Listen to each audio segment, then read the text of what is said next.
여러분 안녕하세요. 아침밥 왔습니다. 코로나 바이러스가 새로운 국면을 맞이해서 나라가 굉장히 혼란스러운데요. 또 그 와중에 이 바이러스랑 신천지라는 이단이랑 연류가 되어서 하나님께서 그들의 어떤 동선과 그들의 행동과 비정상적인 어떤 성향들을 세상에 드러내셔서 너무나 신기하기도 하고 또 기도하게 됩니다. 사실 이단뿐만 아니라 하나님을 믿지 않는 사람들은 다 왜곡된 길로 갈 수밖에 없습니다. 왜냐하면 그 기준이 잘못되었기 때문인 건 거죠. 지금 코로나처럼 이런 행동의 어떤 반경들이 다 추적되는 상황이라서 그렇지, 사실 그 이단이나 그런 하나님 모르는 사람들이 사회에 미치는 악영향은 다 말로 표현하기가 어렵습니다. 깨어서 기도할 때인 것 같습니다. 하나님께서 우리를 깨우셔서 기도하게 하시는 것 같습니다. 이단에 대한 경각심을 더 가지고 또 사회 전반적인 어떤 나쁜 악들과 영향들에 대해서 더 민감하게 반응하면서 우리가 적극적으로 행동해야 되고 또 기도해야 될 것 같습니다. 이 상황과 맞물려서 예레미야의 상황도 비슷합니다. 하나님께서 예레미야를 통해서 그 열국, 그 유다를 비롯해서 주변 국가들에게 말씀을 전파하게 하는데요. 그게 망한다는 메시지입니다. 그런데 거기에 반해서 막 정말 거짓 메시지를 전하는 사람들이 있어요. 그 내용들 한번 보도록 하겠습니다. 1절 유다 왕 요시야의 아들 여호야김이 다스리기 시작할 때 여호와께서 말씀으로 예레미야에게 임하시니라. 여호와께서 이와 같이 내게 말씀하시되 너는 줄과 멍에를 만들어 내 목에 걸고 유다의 왕 시드기야를 보러 예루살렘에 온 사신들의 손에도 그것을 주어 에돔 왕, 모압의 왕, 암몬 자손의 왕과 두레의 왕과 시도의 왕에게 보내며. 네, 이렇게 우선 보면요. 지금 시기가 두 개가 나오는데요. 여호야김이 다스리기 시작할 때, 또 시드기야 때, 뭐 이렇게 1절과 3절에 두 왕이 나오는데요. 여기에 대해서 의견이 분분한데요. 지금 내용의 배경은 시드기야 왕 때라고 볼 수 있습니다. 그러니까 시드기야 왕의 어떤 통치 초기라고 보면 됩니다. 하나님께서 예레미야에게 그 춘향이 칼과 같은 그 멍에 있잖아요. 그와 줄을 가지고 유다를 중심으로 주변 국가들이 긴급 대책 회의를 하는데 거기에 나타나서 메시지를 전하라는 겁니다. 그들에게 이걸 전하라는 건 거죠. 지금 이 시대가 어느 때였냐면은 바벨론 안에서 내분이 일어났습니다. 그러니까 조금 혼란한 상태인 건 거예요. 이 주변 국가들 생각에는 이 틈을 타서 자기네들이 협상을 하고 독립을 하자 이런 생각을 하는데 하나님은 아니라는 건 거예요. 여호야김이 계속 친애굽 정책을 얘기하니까 바벨론이 쳐들어오잖아요. 거기에 무서워서 백성들 죽였다는 설이 있잖아요.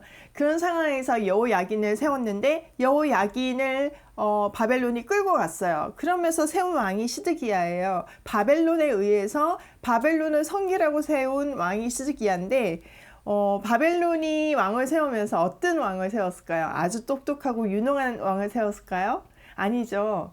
진짜 이상한 그런 왕을 세운 건데 시드기야는 악한 왕이었습니다. 심지어는 바벨론조차 의지할 수 없는 믿을 수 없는 자기네들 세웠지만 그런 어떤 인간적으로 별로인 사람이었습니다. 그러니까 그 사람이 지금 주위에서 지금 우리가 바벨론에서 벗어나야 된다. 그러니까 중심이 되어가지고 지금 모인 건 거예요. 그 상황에서 예레미야가 말씀을 선포하는 거죠. 그게 4절입니다. 그들에게 명령하여 그들의 주에게 말하게 하기를 만군의 여호와 이스라엘의 하나님께서 이와 같이 말씀하시되 너희는 너의 주에게 이같이 전하라. 나는 내 큰 능력과 나의 쳐든 팔과 땅과 지상에 있는 사람과 짐승들을 만들고 내가 보기에 옳은 사람에게 그것을 주었노라. 먼저 하나님이 어떤 분이신지를 선포하라고 하는 건 거죠. 사실 예레미야는 1장 5절에 보면 열방의 선지자라고 그랬어요. 그런데 그의 대부분의 사역은 유다 내에서 망한다는 것을 선포하는 것 같은데 지금 이런 상황들, 그러니까 열국이 모인 상태에서 메시지를 전하는 걸 보면 열방의 선지자 많습니다. 그들에게 하나님은 창조주이시기 때문에 하나님의 말씀을 너희는 들어야 된다. 하나님의 말씀을 따를 근거를 제시하는 건 거죠. 자, 6절. 이제 내가 이 모든 땅을 내 종 바벨론의 왕 느부갓네살의 손에 주고 또 들짐승들을 그에게 주어 섬기게 하였나니. 하나님께서 바벨론의 왕을 종으로 서서 지금 다 섬기게 할 것이다. 그러니까 너희도 섬겨라, 이 얘기인 거예요.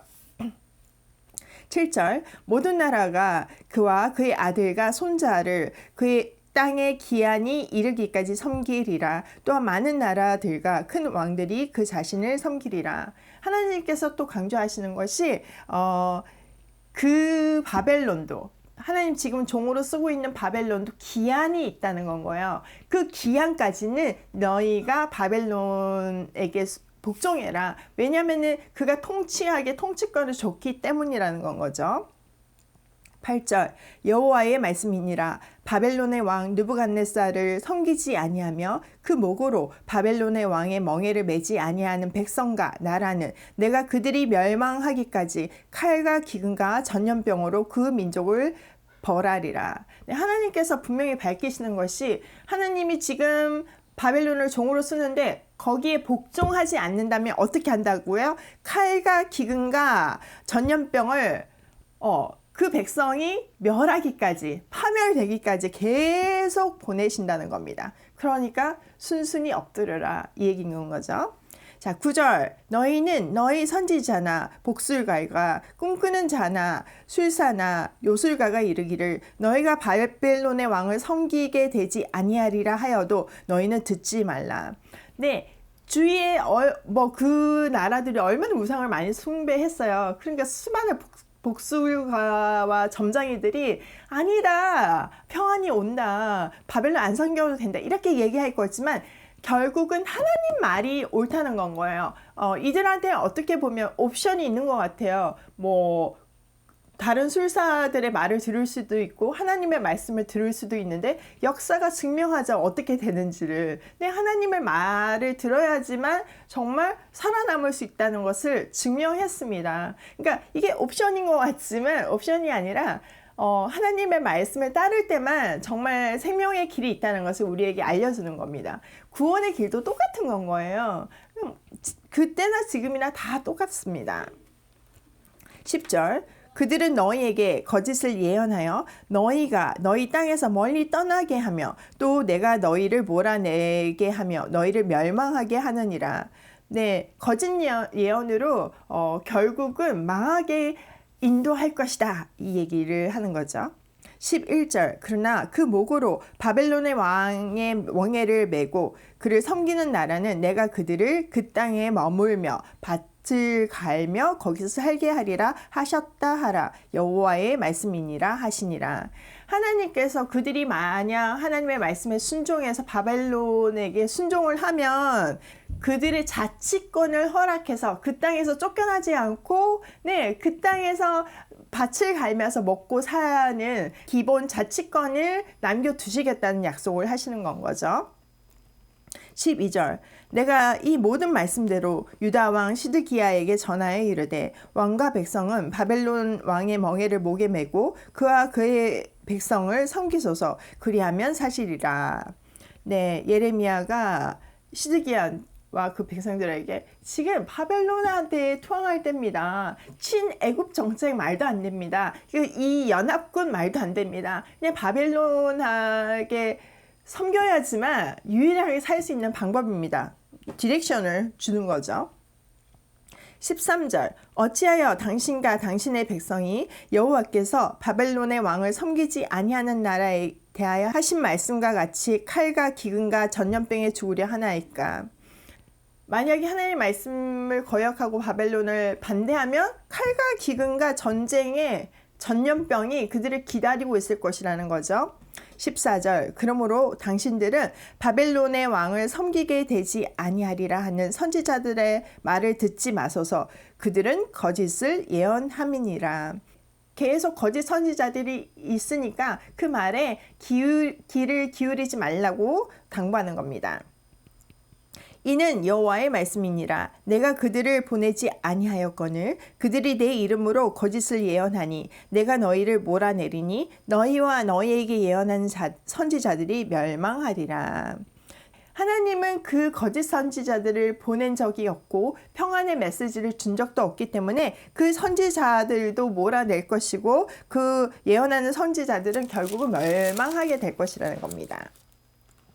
16절 내가 또 제사장들과 그 모든 백성에게 전하여 이르되 여호와께서 이와 같이 말씀하시기를 보라 여호와의 성전의 기구를 이제 바벨론에서 속히 돌려오리라고 너희에게 예언하는 선지자들의 말을 듣지 말라. 이는 그들이 거짓을 예언함이니라 하셨나니 네, 성전의 어떤 그 기구들과 많은 것들이 바벨론 포로와 함께 같이 갔습니다. 그런데 거짓 예언자들은 이제 그거 곧 돌아올 거다 이렇게 얘기하는 거죠. 근데 그거 아니라는 겁니다. 17절 너희는 그들의 말을 듣지 말고 바벨론의 왕을 섬기라. 그리하면 살리라. 어찌하여 이 성을 항무지가 되게 하려느냐. 네, 바벨론 왕을 섬기지 않으면 지금 여기 도시는 이 나라는 폐허가 될 것이다. 그렇게 말씀하시죠. 18절 만일 그들이 선지자이고 여호와의 말씀을 가지고 있다면 그들이 여호와의 성전에와 유다의 왕의 궁전에와 예루살렘에 남아있는 기구를 바벨론으로 옮겨가지 못하도록 만군의 여호와께 구하여야 할 것이니라. 그게 진짜 참말이라면 아예 애초부터 끌려가지 말았어야 했고 가져가지 말았어야 되는데 이 일이 벌어졌다는 거예요. 그리고 지금이라도 그 일을 위해서 구해야 되는데 그렇지 못한다는 거죠. 그러니까 그들은 그냥 하나님하고 소통 없이 자기가 생각하는 대로 얘기하는 건 거예요. 마치 지금 신천지의 이만희가 하는 것 같이 하나님과 소통하고 얘기하는 게 아니잖아요. 자기 말이잖아요. 그때나 지금이나 이렇게 거짓 선지자들은 늘 있었다는 겁니다. 19절 만군의 여호와께서 기둥들과 큰 대야와 받침들과 이 성에 남아있는 기국에 대하여 이같이 말씀하시나니 하나님도 이게 어떻게 될 것인가를 얘기하신다는 거죠.